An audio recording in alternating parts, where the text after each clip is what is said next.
IPL cricket कम और सट्टेबाजी ज्यादा है। अगर कोई आपसे ये कहे तो जाहिर है कि उसकी बात आपको और बाकी क्रिकेट प्रेमियों को बहुत बुरी लगेगी, मगर असलियत तो किसी से छुपी नहीं है। असलियत ये है कि मदारी जब खेल दिखाता है तब बच्चे तो उसे देखकर बहुत एंजॉय करते हैं, पर मदारी के छोड़े हुए जेब कतरे खेल की आड़ में भीड़ में अपना काम कर जाते हैं। तुम खेल देखते रह जाते हो और जेब कतरे तुम्हारी जेब खाली कर देते हैं। तो चलिए जानते हैं कि इस आईपीएल में कौन है मदारी जो उस खेल को खिलाता है और किस तरह से उस मदारी के जेब कतरे आपकी जेब को साफ करते हैं, और स्पोर्ट फिक्सिंग का बंदर नाच आखिर होता क्या है, आपके दोस्त अरविंद अरोड़ा के साथ।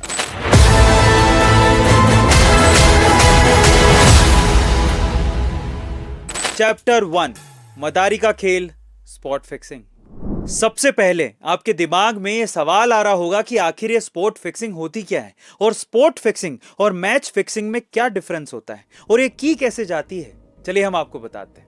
दरअसल मैच के रिजल्ट्स को अपने खेल से बदलने की बजाय पहले से फिक्स रिजल्ट्स को जानबूझकर लाने के लिए जो अवैध तरीका इस्तेमाल किया जाता है उसे फिक्सिंग कहते हैं। ये स्पोर्ट फिक्सिंग शब्द कुछ साल पहले ही चर्चा में आया था।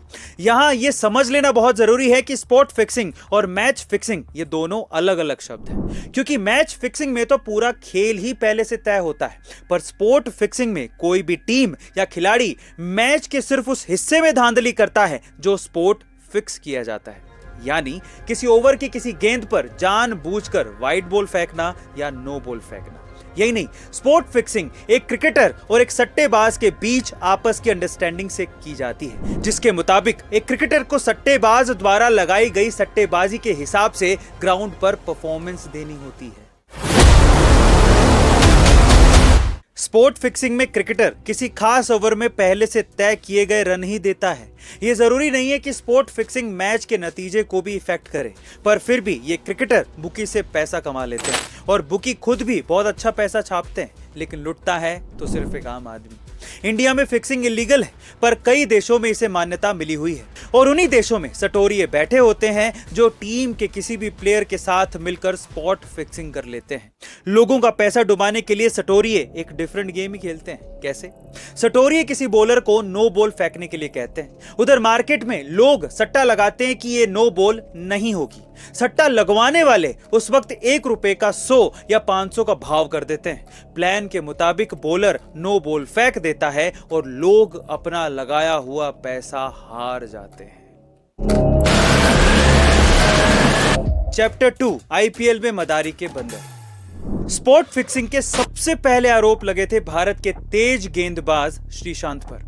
उन पर यह आरोप लगाया गया था कि उन्होंने आईपीएल 2013 में अपनी कमर में गमछा बांधकर सट्टा लगाने वालों को यह इंडिकेशन दिया था कि वो अगले ओवर में 14 या उससे ज्यादा रन देने वाले हैं। ऐसे इंडिकेशन पर सट्टा लगाने वाले सट्टा लगाते हैं, जिसके बाद सट्टा लगवाने वालों को जो फायदा होता है उसका एक बड़ा शेयर इन क्रिकेटर्स को दे दिया जाता है। आईपीएल 2013 स्कैम की जांच में आगे चलकर कई नए खुलासे हुए थे।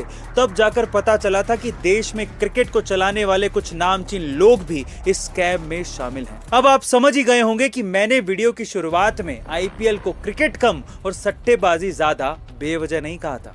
साल 2013 में सिर्फ श्रीशांत के मैच में ही स्पोर्ट फिक्सिंग नहीं हुई थी, बल्कि उस साल मुंबई में राजस्थान रॉयल्स और मुंबई इंडियंस के बीच हुए मैच में, 5 मई को जयपुर में राजस्थान रॉयल्स और पुणे वॉरियर्स के मैच में, 9 मई को मोहाली में राजस्थान रॉयल्स और किंग्स 11 पंजाब के बीच हुए मैच में भी स्पोर्ट फिक्सिंग की गई थी। चैप्टर 3, मदारी के जेब कतरे।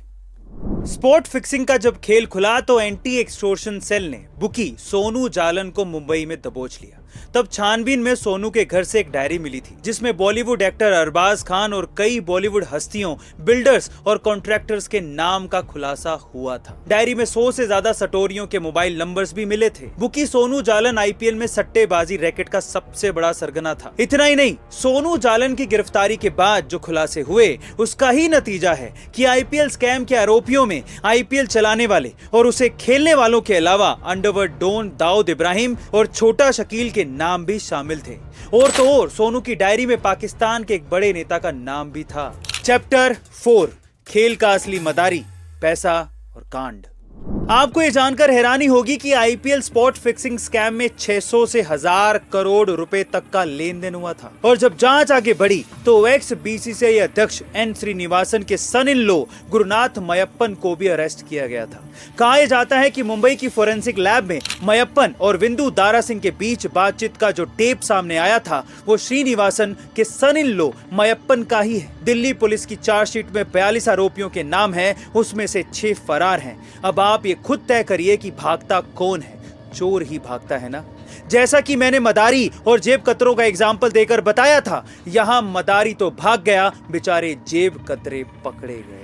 चैप्टर 5 आईपीएल कांड में जांच का दिखावा और फलता फूलता स्पॉट फिक्सिंग। हमने जब आईपीएल की इस कांड की रिसर्च की तो हमें स्पॉट फिक्सिंग रोकने के लिए बीसीसीआई क्या कदम उठा रही है इसकी ज्यादा जानकारी मिली ही नहीं, जिससे ऐसा लगता है कि स्पॉट फिक्सिंग को रोकने के लिए बीसीसीआई अभी तक कोई ठोस कदम नहीं उठा पाई है। इस मामले के बाद 2013 में बीसीसीआई की एंटी करप्शन यूनिट ने स्पॉट फिक्सिंग को रोकने के लिए कुछ प्रस्ताव दिए थे, जिसमें हाईटेक सुरक्षा से जुड़े यंत्र और स्नूप यानी कि जासूसी वाले डिवाइस मांगे गए थे, जिनसे खिलाड़ियों और अधिकारियों पर करीबी नजर रखी जा सकती थी।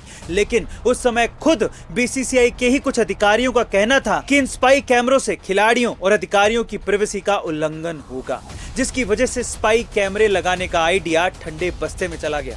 और जब स्पॉट फिक्सिंग रोकने को लेकर फिर से देश में सवाल उठने लगे, तब सरकार ने भी इस मामले में हस्तक्षेप करने से मना कर दिया। इसके 6 साल बाद यानी साल 2019 में बीसीसीआई के एक अधिकारी ने मैच फिक्सिंग को रोकने के लिए कोई ढंग का उपाय सोचने की बजाय सट्टेबाजी को ही लीगल करने का सुझाव दे दिया। आईपीएल के इस बंदर नाच का कंक्लूजन। 2013 के इस मामले के बाद अभी भी हर साल क्रिकेट पर करोड़ों रुपए के सट्टे लगाए जाते हैं, जो भारत के रक्षा बजट के बराबर है। और आईसीसी के मुताबिक भारत ही इन सट्टेबाजों का गढ़ बन चुका है। हर साल भारत में 40,000 करोड़ रुपए और हर मैच में 200 करोड़ रुपए का सट्टा लगाया जाता है। पर अब सवाल यह है कि आखिर कब तक चलता रहेगा ये सब। जो खेल पूरे देश को एकजुट करता है, उसी खेल को आज सट्टेबाजों ने अंदर से खोखला कर दिया है, जिसके चलते अब क्रिकेट अपनी क्रेडिबिलिटी खो रहा है। इसलिए क्रिकेट जैसे खेल को अंदर से खोखला करने वाली इस बीमारी को जड़ से खत्म करने के लिए सरकार को कदम उठाना जरूरी है। आपकी इसके बारे में क्या राय है कमेंट सेक्शन में जरूर लिखिएगा। और आगे किस टॉपिक पर आप हमसे एनालिसिस या वीडियो चाहते हैं ये भी जरूर बताइएगा। हमारे चैनल को सब्सक्राइब करना मत भूलिएगा और सबसे इंपॉर्टेंट हमारी इस नई शुरुआत को लोगों के साथ शेयर करना मत भूलिएगा। धन्यवाद।